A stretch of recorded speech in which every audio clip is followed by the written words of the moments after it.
Olá, bom dia, boa tarde, boa noite, boa madrugada. Seja bem-vindo ao nosso treino de questões e olha, treinar questão é a alma do negócio.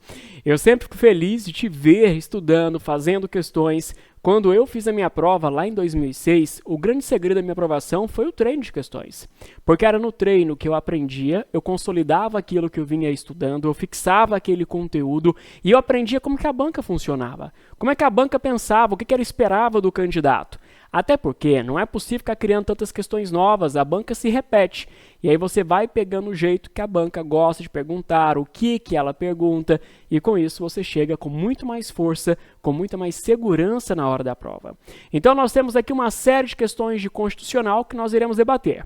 Se você ficar com dúvida em alguma delas, você pode me enviar mensagem lá pelo meu Instagram, no @danlamonier, que a gente bate um papo sobre a sua dúvida. Então vamos ao quadro, começando agora com aquela disciplina que é a que tem maior número de questões na prova. Daniel, não é ética? Ética, questões diretas, sequenciais ganha. Mas constitucional, eu tenho 6 diretas que eu vou fazer com vocês, só que constitucional tem em praticamente todas as outras disciplinas. A Constituição só não cai em filosofia do direito, e dependendo pode até aparecer. Em todas as outras, eu posso ter uma questão envolvendo a Constituição Federal. Então, o normal é termos entre 17 e 22 questões cobrando a Constituição na sua prova. Mas vamos a 6. Vamos lá. Para o quadro, questão 1. Não, questão 1, né? A primeira questão de constitucional, mas é a questão 11 da prova branca do exame 41. É a primeira questão de constitucional pura, questão da prova. Veja que o enunciado, ele sempre vai partir de uma situação-problema. E é importantíssimo, quando você se depara com uma situação-problema, você fazer a marcação do enunciado. Tendo em vista a existência de inúmeras controvérsias entre órgãos judiciários que geravam grave insegurança jurídica. Então, o foco, grave insegurança jurídica. O STF editou há quase uma década súmula vinculante. Tá bom. Uma forma de evitar a insegurança jurídica é fazer súmula vinculante. E quem faz súmula vinculante é apenas o STF. Ninguém mais faz, só o STF. Que tratava da incidência de determinado tributo em situações e condições específicas. O Procurador-Geral da República, apontando as mudanças legislativas e as emendas constitucionais promulgadas em tempos mais recentes, manifestou-se na mídia, sobre a ausência de compatibilidade da referida súmula com a ordem jurídica brasileira. Sobre a hipótese, segundo o sistema jurídico constitucional brasileiro, assinale a afirmativa correta. Então, veja assim. Isso aqui é o seguinte. Nós tínhamos uma controvérsia jurídica. Para resolver aquela controvérsia jurídica, que ocasionava inúmeras ações pelo Brasil afora, e aí tinha tribunal julgando de um jeito, ou tribunal julgando de outro, foi feita a súmula vinculante. Só que essa súmula vinculante foi feita para quantos anos aqui? Há quase uma década, tá bom. Então, opa, volta lá. Então já tinha 10 anos. Só que após esses 10 anos, nós tivemos emendas à Constituição Federal e também, o que mais? Mudanças legislativas, tá? E mudanças em leis. Então, a partir disso, essa súmula vinculante aqui, ela teria se tornado superada. Ela não era mais compatível com as mudanças legislativas. E o PGF ficou preocupado, falou, olha, não dá para manter essa súmula vinculante. Ela não faz mais parte do nosso dia a dia. Então, item A. Por não se encontrar na esfera da Justiça Federal, um Tribunal de Justiça de Estado membro não está obrigado a seguir as diretrizes estabelecidas na súmula vinculante. Tá ou não está? Súmula vinculante, ela vincula toda a administração pública e o resto do poder judiciário. A súmula vinculante, ela só não vai vincular o STF no Poder Judiciário, mas vai vincular o STJ, o TJ, TRF, TST, TRT, TSE, TRE, STM, vincula todo o resto do Poder Judiciário. Então, item A, fala que não vincularia o Tribunal de Justiça. Errado, vincula. Item B, para o cancelamento da súmula vinculante em referência, será necessário que o Pleno do STF se manifeste pelo quórum qualificado de 2/3 de seus membros. Então, para criar ou para alterar ou cancelar uma súmula vinculante, qual vai ser o procedimento? O artigo 103A da Constituição, então, coloque procedimento.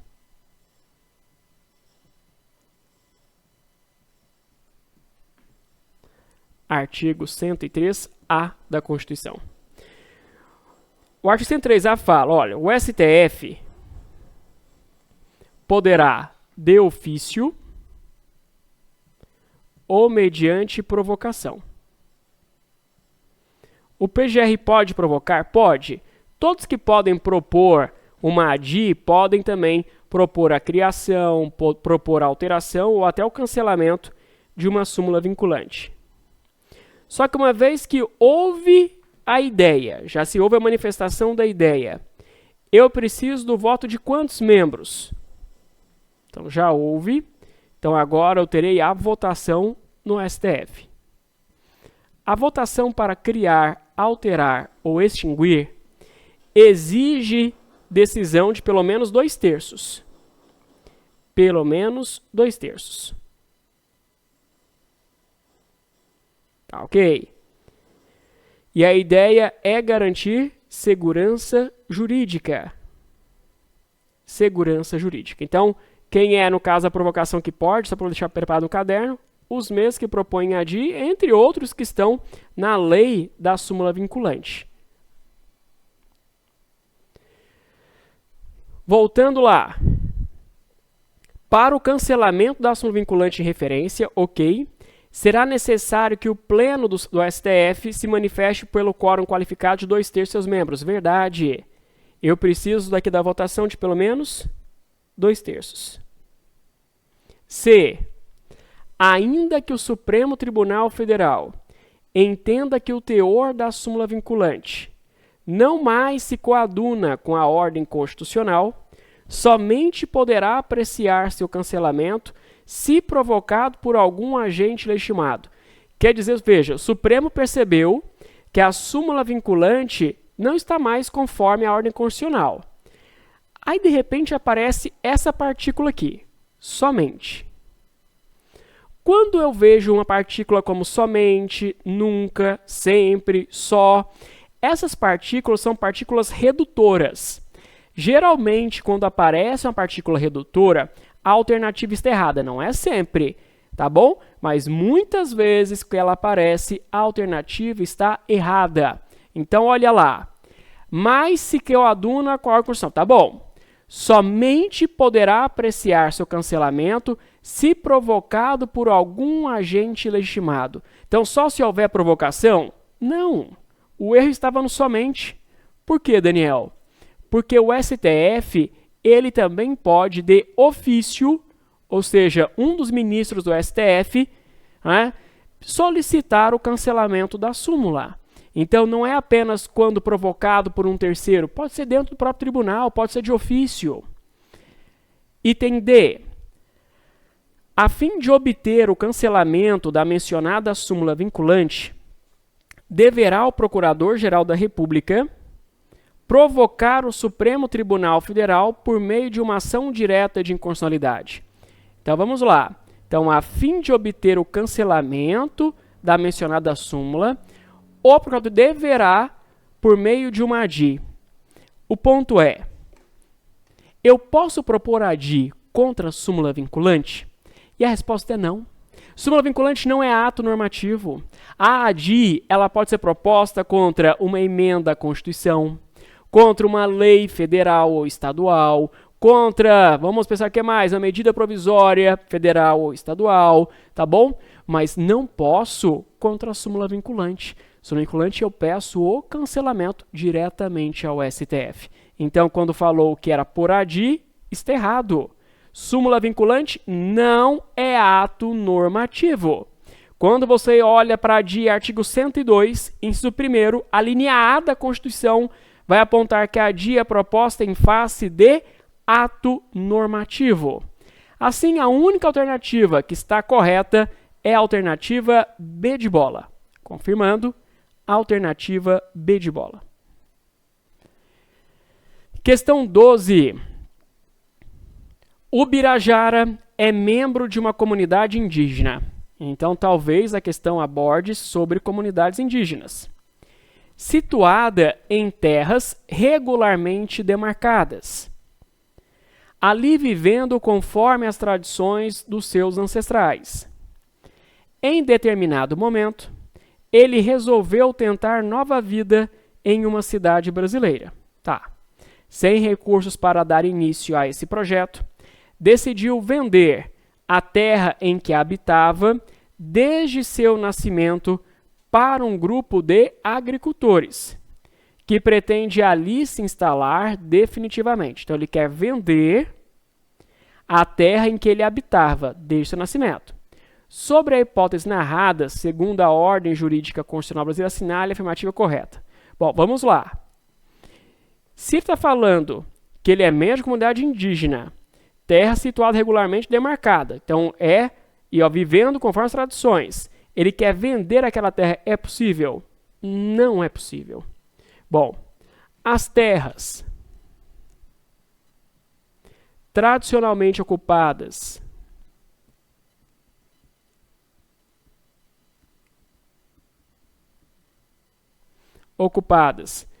por indígenas, elas são propriedade de quem?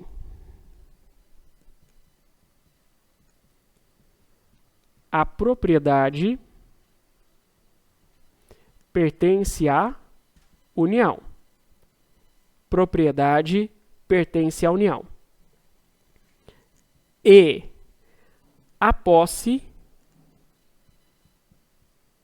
pertence aos indígenas. E essa propriedade, ela é inalienável. Essa propriedade, ela não pode ser vendida. Ela é inalienável. Conforme artigo 231, parágrafo 2º, os índios possuem a posse daquela propriedade. E o parágrafo 4º aponta que elas são inalienáveis, elas são indisponíveis e não podem submeter à prescrição aquisitiva, elas são imprescritíveis. Traduzindo, elas não podem ser objeto de uso capião. Ok, então voltando para a questão. O Birajara, tem até um grande amigo meu lá de Palmas, quando eu morei em Palmas, Tocantins, que era o Birajara, pai dele também, Bira. Então, o Birajara pode vender essa terra, não porque não é dele, é da União, não é? Então, item A. O Birajara somente, olha aquela partícula redutora, somente poderá dispor das terras se a alienação comprovadamente atender aos imperativos da ordem econômica brasileira? Não, negativo. Negativo. B.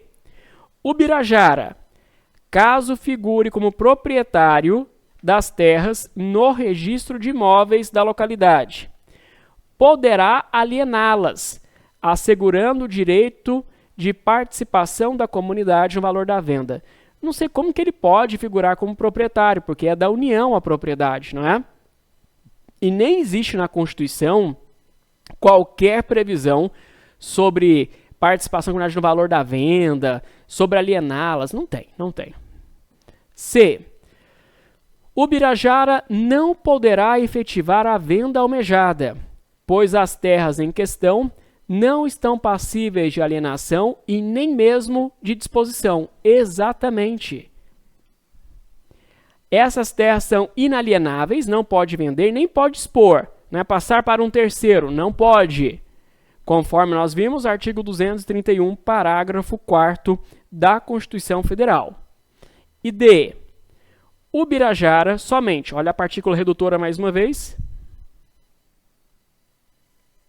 somente poderia alienar as terras, não tem somente, não pode alienar as terras, após a devida autorização por parte da comunidade indígena, que é a proprietária? Não, não é proprietária. Quem é proprietária daquela terra é a União, não é o povo indígena. Assim, a alternativa correta só sobrou para a gente a alternativa C. C. Artigo 231. Tá lá. Alternativa C. E questão 13 agora. Durante uma operação policial, conhecido traficante de substâncias entorpecentes de alta periculosidade, que operava no município Alfa, foi preso em flagrante. Tá. Pode ser uma questão do artigo 5º da Constituição, né, falando sobre prisão, ou pode ser algum outro ponto falando sobre a propriedade, vai que ele estava usando um carro, um avião, o que acontece nessas horas, não é? Vamos ver. Sua prisão, no entanto, por alegadas razões de segurança, não foi comunicada. Epa. A prisão, então, não foi comunicada a ninguém, acrescendo-se que o local onde se encontra o detido é desconhecido. Então, o local. A família do preso procura você, na qualidade de advogado, para saber se ocorreu a violação de algum direito fundamental do preso. Ok, então olha o foco, direito fundamental do preso. Com base na situação descrita e no sistema jurídico constitucional brasileiro, assinale a afirmativa correta. Bom, e aí? O que você acha nesse caso? Será que eu posso ter algum tipo de pena ou algum tipo de prisão em que eu não comunico a ninguém? Simplesmente ele vai ficar preso sem saber o local dele? Estranho, não é? Bom, vamos fazer o seguinte. A Constituição Federal, no artigo 5º, ela responde em vários incisos aos excessos que aconteceram durante o período, não é, da ditadura militar no Brasil. Então, aquilo que aconteceu, veja, nós estávamos ali entre 85 e 88 para poder fazer a nova Constituição, e ao criar a Carta de Direitos, a gente ia observar o que nós tínhamos de violações recentemente, uma resposta à Constituição. Então, veja, nós na época não podíamos nos associar, então veio vários incisos de associação. Veio dia de reunião, fazer manifestação em praça pública, que não podia antes, já aparece. Nós temos também vários incisos falando sobre prisão, porque era comum, infelizmente, durante, né, a gestão militar, de ter detenções sem ter o devido processo, sem comunicar à família, sem deixar aqui ter a entrevista com um advogado, e por isso, de novo, tivemos uma série de incisos sobre esse conteúdo. Então, vamos lá. Essa é uma questão que poderia cair até lá nas questões de penal, não é? Item A. Não houve desrespeito a qualquer direito fundamental do preso. Está errado, né? Ainda mais fala a qualquer. Tá vendo? Olha só, a qualquer direito. Se falasse não houve violação a um direito, talvez em algum tenha se respeitado, mas a qualquer está dizendo não teve falha nenhuma. Então, nesse caso, já está errado.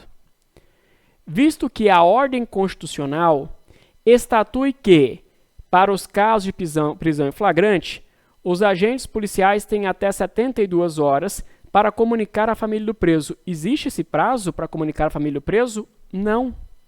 Se você for lá no artigo 5º, no inciso 62, ele diz que a prisão de qualquer pessoa e o local onde se encontre serão comunicados imediatamente, tanto ao juiz, como também à família, tanto ao juiz como à família. Daniel, e o advogado? Claro que o advogado também, não é? Também o advogado.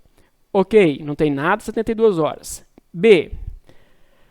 A prisão e o local onde o preso se encontra detido deveriam ter sido comunicados imediatamente à família. Verdade. Ou a outra pessoa por ele indicada. Também. Tá ok. Bem como ao juiz competente para apreciar a legalidade da prisão. Tá ótimo. Perfeito. Então, pode acontecer uma prisão como essa? Em flagrante? Pode. Mas tem que ter aqui o direito de comunicação.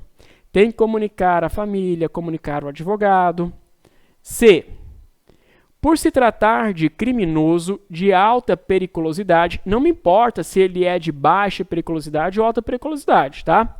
Mas continua. Ele deixa de ser considerado pela ordem constitucional titular de direitos fundamentais. Não, não existe isso. Não existe. Por mais que chiqueira de vez em quando e uns merecessem, não é?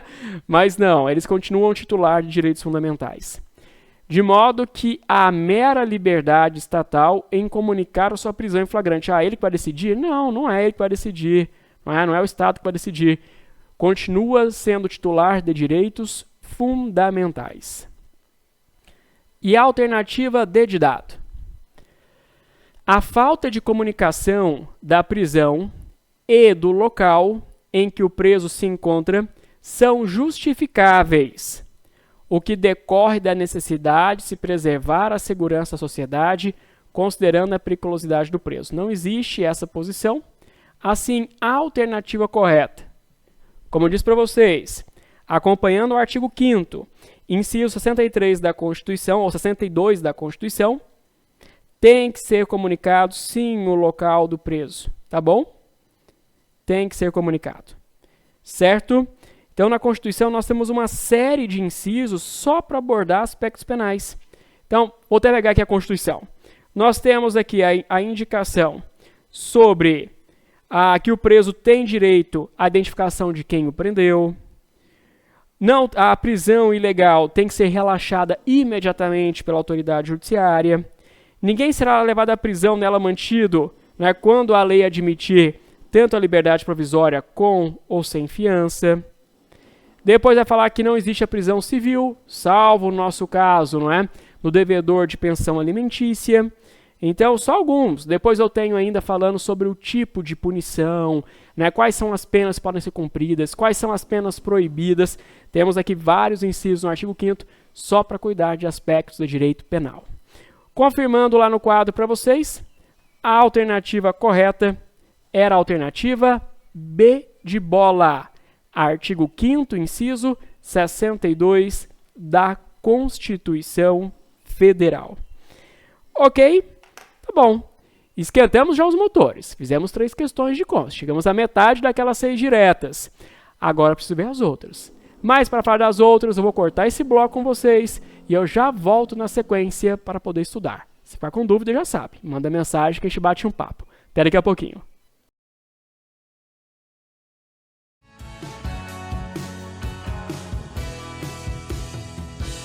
Prontinho, já estamos de volta e vamos à nossa próxima questão, lá no quadro. Questão 14, prova branca. Ao exercer o direito de petição, determinada pessoa jurídica, estabelecida no território brasileiro, precisou realizar o pagamento de taxa para que o órgão administrativo competente analisasse a tese de que o agente público praticara uma ilegalidade em seu desfavor, o que lhe acarretou um ônus financeiro indevido. Então, eu estou diante de uma pessoa que sofreu uma violação e, para poder exigir aqui um respeito ao seu direito, teve que fazer o pagamento de uma taxa. Tá bom? Taxa para que analisasse uma ilegalidade em seu desfavor. Tal pagamento foi cobrado com base no que dispõe a Lei Federal Y, recentemente publicada, que dispõe sobre essa exigência. Diante de tal contexto, assinale a opção que se harmoniza com o sistema constitucional brasileiro. Tá bom? Será que tem que pagar taxa para poder buscar a proteção a um direito, né? Será que existe isso na nossa Constituição? Vamos lá. Item A. O referido pagamento é devido pela pessoa jurídica estabelecida no Brasil, na medida em que, olha só, ao somente partícula redutora, somente pessoas naturais, nacionais ou estrangeiras podem exercer o direito de petição independentemente do pagamento de taxas. Bom, primeiro ponto. O caso ele trata sobre o direito de petição. A Constituição Federal, no artigo 5º, lá no inciso 28, fala que a todos é assegurado o direito. Aliás, não é mudando, né? Não o 28, mas sim o 34. Todos são assegurados, independentemente do pagamento de taxas, o direito de petição aos poderes públicos em defesa de direitos ou contra a ilegalidade ou abuso de poder. Então, todas as pessoas podem peticionar aos órgãos públicos contra uma ilegalidade, contra um abuso de poder, contra uma violação a um seu direito, todos podem. E o próprio inciso fala, independentemente do pagamento de taxa. Então, lá no artigo 5º, inciso 34, fala direito de petição sem pagamento de taxa. E não fala, pegando aqui, ó, o direito de petição é só para pessoas naturais. Não, para todas as pessoas. Inclusive, o STF já deliberou sobre o artigo 5º e disse que o artigo 5º ele é aplicado a pessoas naturais, mas também a pessoas jurídicas naquilo que couber. Então, sem exceção nesse caso, as PJs, o erro estava no somente. Não se paga pagamento por pessoa jurídica. Então, todas as pessoas, seja pessoa natural, seja pessoa jurídica, que precisar proteger o seu direito em razão de uma violação, vai poder fazer isso. De repetição sem pagamento de taxa. Item B. Ao exigir o referido pagamento como requisito para apreciação da ilegalidade noticiada, a lei federal ela é inconstitucional. Verdade. Por afrontar o exercício do direito de petição. Verdade. Essa lei viola o que está previsto no artigo 5º, inciso 34 da Constituição Federal. Logo, esse item B, ele é... item B. Logo, essa lei, ela é inconstitucional. Ok. Item C. Por ser um remédio constitucional direcionado ao âmbito jurisdicional, tá? O direito de petição sem pagamento de taxas não é operativo na via administrativa, logo a lei federal, número Y, ela é constitucional. O direito de petição, quando a gente fala petição, a gente tem um costume de achar que petição é para processo. A gente fala de petição inicial, a gente fala, a petição da contestação, a petição do recurso, não é? O ponto é, eu uso petição não apenas em processos judiciais, eu uso também petição em processos administrativos. Se eu posso no judicial não pagar taxa, por que no administrativo eu pagaria? Não há distinção. Então, quando eu falo não é operativo na via administrativa, está errado. Errado. Tá bom? É direito de petição aos poderes, seja ao poder judiciário, ao poder executivo, ao poder legislativo. D de dado. A lei federal número Y é válida. Já sei que não é, já sei que ela é inconstitucional, mas vamos continuar. Desde que, aí veio aquela partícula redutora. Tem aqui uma condição. Vamos ver. Desde que, por meio de interpretação, conforme a Constituição, seja entendido que o referido pagamento tem a sua exigibilidade restrita aos casos em que o direito de petição descreva abuso de poder. Então, por meio de interpretação, conforme a Constituição, seja entendido que o referido pagamento tem a sua exigibilidade restrita aos casos que o direito de petição descreva abuso de poder. Então, só é válida quando for um caso de abuso de poder? Não. Abuso de poder não pode cobrar nenhum tipo de taxa também. Então, seja uma ilegalidade, seja um abuso de poder, seja uma defesa dos seus direitos, a alternativa D está errada. Assim, a única alternativa correta é a alternativa B de bola. Confirmando, B de bola. Questão 15, prova branca. Uma proposta de emenda à Constituição. Então, talvez a questão aborde processo legislativo. PEC. Foi apresentada pelo presidente da República. Tá bom, então quem apresentou foi o presidente. Só um detalhe. Quem pode propor uma PEC? Pode ser o presidente da República ou 1/3 dos deputados federais, 1/3 dos senadores ou mais da metade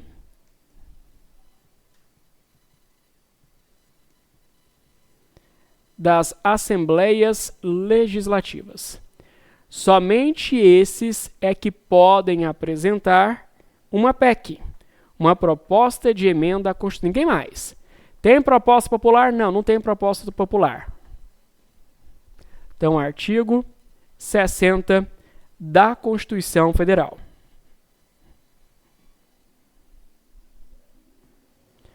Voltando.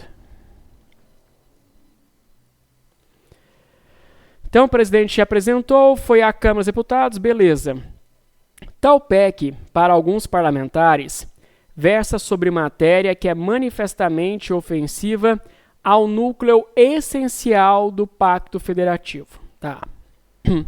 Apesar disso, ela é aprovada pelas comissões competentes e colocada em pauta pela mesa, para a votação em plenário da Câmara. Diversos deputados federais do bloco de oposição, inconformados com essa situação, consultam você, como advogado, sobre possível medida judicial para que seja reconhecida a incompatibilidade da PEC com a Constituição da República, de modo a impedir a votação pelo plenário. Então, quer impedir, tem uma urgência. Diante de tal contexto, assinale como advogado a opção que se harmoniza com o sistema brasileiro de controle. Então, quer saber aqui de controle, de constitucionalidade, violava aqui o núcleo essencial do Pacto Federativo. Tá bom. Só um detalhe antes, já que a gente está aqui falando sobre PEC, antes de voltar nesse item. Eu quero saber qual é o procedimento da PEC. Então, a PEC, para ela ser aprovada, ela precisa do 3522. Nem chegou a isso. Então, a PEC precisa de 3/5, que é o quórum de deliberação, por 2 turnos nas 2 casas do Congresso. Então, 3522, para aprovar uma PEC, eu preciso de atingir 3/5, 2 vezes, em 2 turnos, nas 2 casas do Congresso Nacional. Tá bom? Nem chegou a abrir a votação. Mas agora eu estou falando em controle. Quando eu falo em controle, primeiro eu tenho que olhar os vícios de inconstitucionalidade.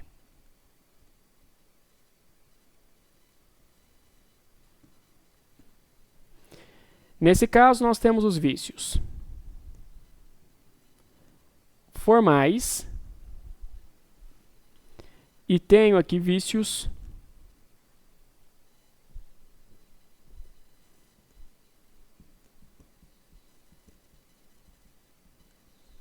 materiais. Vício formal é na construção da norma. Na construção da norma. Então, eu tenho um vício formal.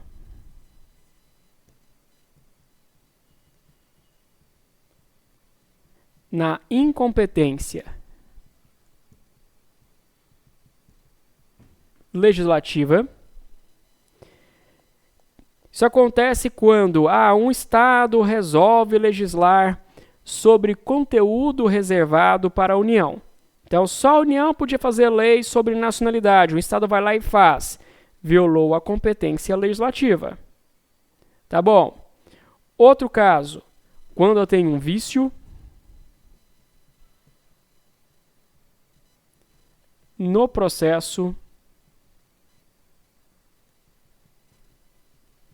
legislativo. Então, eu tenho um vício, né, no 3522, por exemplo, né? Teve ali uma falha 3522, o presidente não poderia apresentar a PEC? Não, tá tudo certo. O presidente pode apresentar PEC, né? Não teve 3522 ainda, então tá. E tem um outro vício formal, que é em um pressuposto objetivo. Algum requisito objetivo. Por exemplo, se eu for fazer uma medida provisória, a medida provisória ela tem que apresentar relevância e urgência. Se não tiver relevância e urgência, ela é inconstitucional. Então, seria um vício formal. Eu vou fazer uma lei estadual criando um município. Então, eu fui lá e fiz a lei estadual criando. Só que eu não tinha feito ainda a consulta popular. Então, tenho a ausência de um requisito objetivo. Também é inconstitucional. Para poder fazer uma PEC, eu tenho um requisito. Artigo 60, parágrafo 4º diz: não será objeto de deliberação por PEC. Então, caso, não é? Então, não posso ter PEC que ofenda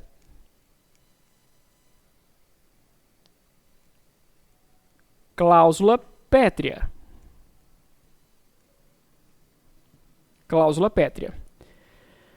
Então, veja que nesse caso, deixa eu só colocar aqui, eu volto. Daniel, o que é o vício material? É um vício onde o conteúdo da norma, o recheio da norma, ofenda partes da Constituição, tá bom? Então, não é um vício na construção, é um vício no conteúdo. O que acontece? Vamos lá. Eu estou diante aqui de uma proposta de emenda à Constituição que vai violar cláusula pétrea. Olha que eu marquei ele em azul. Segundo, essa PEC ela é manifestamente ofensiva ao núcleo essencial do Pacto Federativo. Se eu pego o artigo 60, parágrafo 4º, que fala das cláusulas pétreas, diz o seguinte: não será objeto de deliberação a proposta de emenda tendente a abolir a forma federativa do Estado. Então, não posso atentar contra o núcleo essencial do nosso Pacto Federativo. É isso que está na nossa Constituição. Então, não posso, estou diante de um vício formal. Bom, o STF tem mudado a jurisprudência, admitido que se proponha, se discuta, depois o STF declara inconstitucional, né? Deixa o povo brigar. Mas, nesse caso, a nossa banca, ela usou aqui uma jurisprudência antiga, onde fala que, em caso como esse, dá para combater ainda na proposta, ainda não é norma, ainda na proposta para trancar o processo legislativo. Então, porque ofenderia esse núcleo essencial. Se eu já tivesse a emenda, eu não tenho dúvida. Se eu já tivesse a emenda, eu estaria diante de um vício formal, por violação ao pressuposto objetivo. O ponto é que eu ainda não tenho a norma. O ponto é que ainda estou em um processo legislativo. Mas tá, vou usar a jurisprudência antiga do STF. Então, se eu estou diante de um caso como esse, eu quero saber como funciona o controle de constitucionalidade. O controle ele pode ser prévio ou pode ser posterior.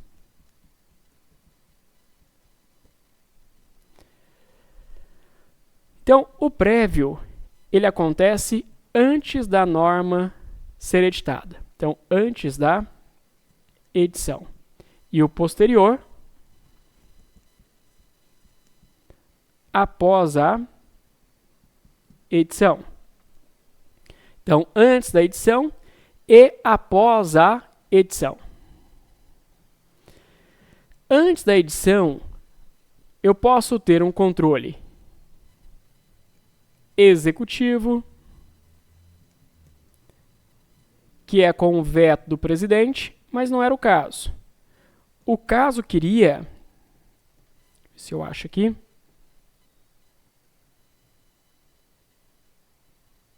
então o caso queria a opção que se harmoniza com o sistema TAR. Vai apontar ainda para a gente, não é?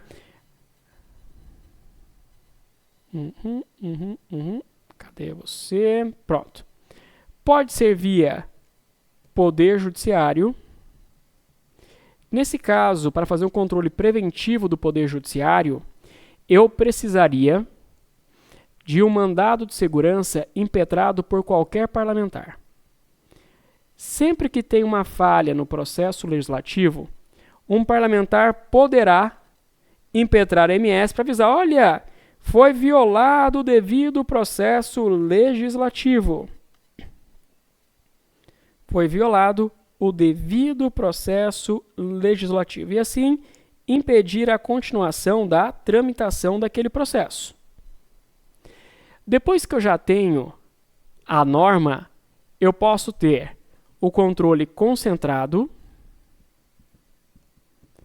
No controle concentrado, eu tenho ADI, posso ter ADC, posso ter ADO, né, ou aqui pela omissão, ou a ADPF.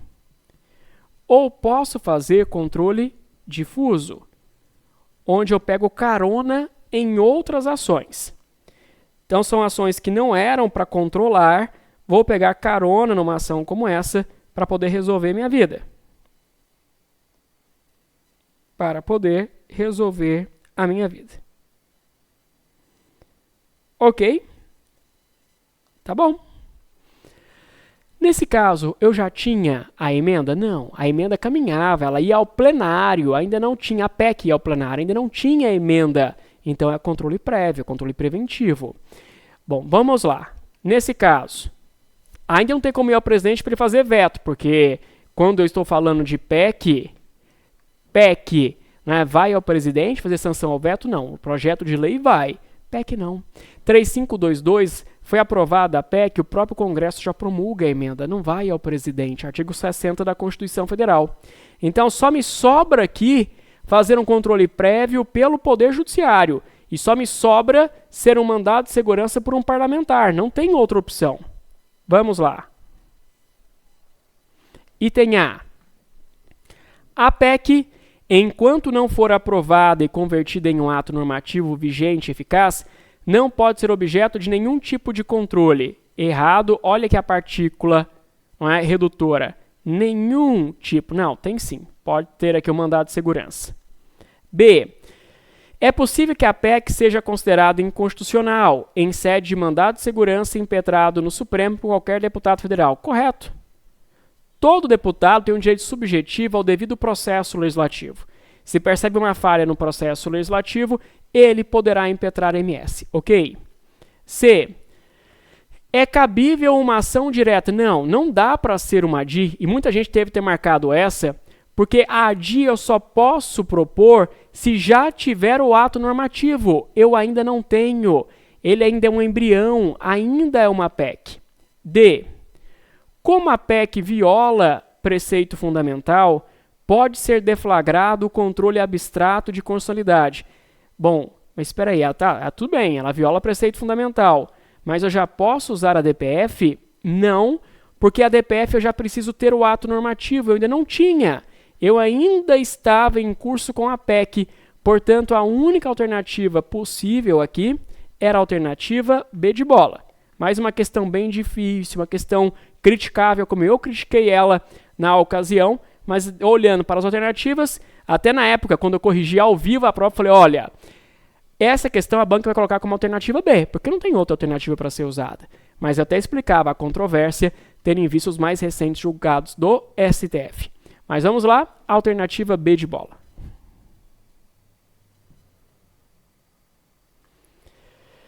Última questão de constitucional. No estado ômega, um deputado estadual ajuizou representação de inconstitucionalidade. Só um instantinho. A representação de inconstitucionalidade seria a chamada ADI estadual. Eu estou falando de uma ação direta de inconstitucionalidade estadual, onde a proteção não é para a Constituição Federal. A proteção que eu vou utilizar é da Constituição Estadual. E por isso a competência para proteger a Constituição Estadual do TJ. Tá bom? A ADI estadual vai ao TJ. Então, voltando. Um deputado ajuizou representação de inconstitucionalidade perante o Tribunal de Justiça. Tá certo. Visando questionar a constitucionalidade de uma lei estadual. Tudo bem, mas é a constitucionalidade em face de uma lei estadual. O tribunal, porém, se negou a conhecer da representação, argumentando que o deputado não possuía legitimidade ativa, conforme estabelecido na Constituição Estadual. Tudo bem, tem que ser conforme a Constituição do Estado. Inconformado, o deputado considera interpor recurso extraordinário a ser julgado pelo Supremo contra a decisão do Tribunal de Justiça. Com base no sistema jurídico constitucional brasileiro, o advogado do deputado estadual informou o quê? Vamos lá. Daniel, é possível, contra um acordo no TJ, interpor um recurso extraordinário? É possível, é possível. Só que para interpor um recurso extraordinário, esquece por enquanto o controle, tá? Esquece o controle. Quando é que você usa um recurso extraordinário? Porque você, como advogado, pode até falar, Daniel, eu não gosto muito da área de constitucional, mas você precisa compreender uma base, pelo menos. Porque para usar um recurso extraordinário, e você como advogado em algum momento você vai ser demandado a usar um recurso extraordinário, você precisa mostrar alguma violação ao texto constitucional. Você vai ter que ir por aqui, você vai ter que caminhar pela Constituição. Então, se esse acórdão, ele fere a Constituição Federal, eu posso pensar em usar um recurso extraordinário. Vamos lá. Item A. Não cabe recurso extraordinário, pois o Tribunal de Justiça é o guardião da Constituição Estadual e a questão não envolve norma de reprodução obrigatória. Tá, pode até não ter norma de reprodução obrigatória, mas espera aí, não pode violar a Constituição Federal de alguma forma? Então, ainda não gostei da B. Desculpe, da A. B. É cabível o recurso extraordinário, pois a decisão do Tribunal de Justiça envolve interpretação da Constituição Estadual que deve ser revista pelo STF. Não sei, né? Se é a interpretação da CE, não, né? Tem que ter algo envolvendo a Constituição Federal. C. Não é possível interpor o recurso extraordinário, mas sim recurso ordinário, pois trata-se de matéria de direito infraconstitucional. Gente, recurso ordinário, ele faz duplo grau. Duplo grau permite uma reanálise das provas, dos fatos. Mas eu pergunto para vocês, a ação de controle concentrado tem provas? Tem fatos? Não tem. É controle abstrata. Então, em controle abstrato não tem duplo grau. Porque o duplo grau eu faço ou com apelação ou recurso ordinário. Recurso ordinário é quando a decisão já vem de tribunal, logo de cara em tribunal. Então, não tinha duplo grau. Então, não há que se falar em recurso ordinário. D. Deve ser interposto o recurso extraordinário, pois qualquer decisão do Tribunal de Justiça pode ser revista pelo STF, independente da matéria? Qualquer? Não, não. Não tá assim legal. Vamos voltar e vamos olhar o enunciado. Vamos lá. Não voltou? Pronto. No estado ômega, um deputado estadual ajuizou representação de inconstitucionalidade perante o Tribunal de Justiça local, visando questionar uma lei estadual. Tá bom? Inconformado, o deputado considera interpor recurso extraordinário a ser julgado pelo Supremo contra a decisão do Tribunal de Justiça. Então, com base, vamos lá. De novo. Item A. Não cabe recurso extraordinário, pois o Tribunal de Justiça é o guardião da Constituição Estadual. Isso é verdade. E a questão não envolve norma de prisão obrigatória. Tá, então se não é norma de prisão obrigatória e não está falando nada de violação da Constituição, pode estar certo. B. É cabível recurso extraordinário, pois a decisão do Tribunal de Justiça envolve a interpretação da Constituição Estadual. Não. Lembra, STF não analisa a interpretação de Constituição Estadual. STF analisa Constituição Federal. Então o item B está errado. Como eu não tenho nenhum outro item adequado, eu posso partir para o item A. Ele falou, olha, não tem reprodução da Constituição na Constituição Estadual, então da Federal na Estadual. É o Estado que faz a proteção da Constituição do Estado, ó, TJ que faz a proteção da Constituição do Estado, portanto, alternativa A. Olhando assim, realmente, a única alternativa possível é a alternativa A. Mas era uma questão que merecia, né, uma observação mais cautelosa, porque lembrando, para usar um recurso extraordinário, eu tenho que apresentar violação à Constituição Federal. E em nenhuma das alternativas me apresentou violação à Constituição Federal. Por isso eu fico com a alternativa A. Fechamos assim as questões de constitucional. Olha, das 4 questões, 2 foram mais difíceis. 4 boas, mas 2 mais difíceis. Diz quando a banca aperta um pouco mais. Mas espero que você tenha compreendido o conteúdo. Se não compreendeu, me envie uma mensagem pelo Instagram, no @danlamonier, que a gente bate um papo sobre a sua dúvida. Fico por aqui com o constitucional, mas logo logo a gente se reencontra. Um grande beijo, fique com Deus. Até mais. Tchau, tchau.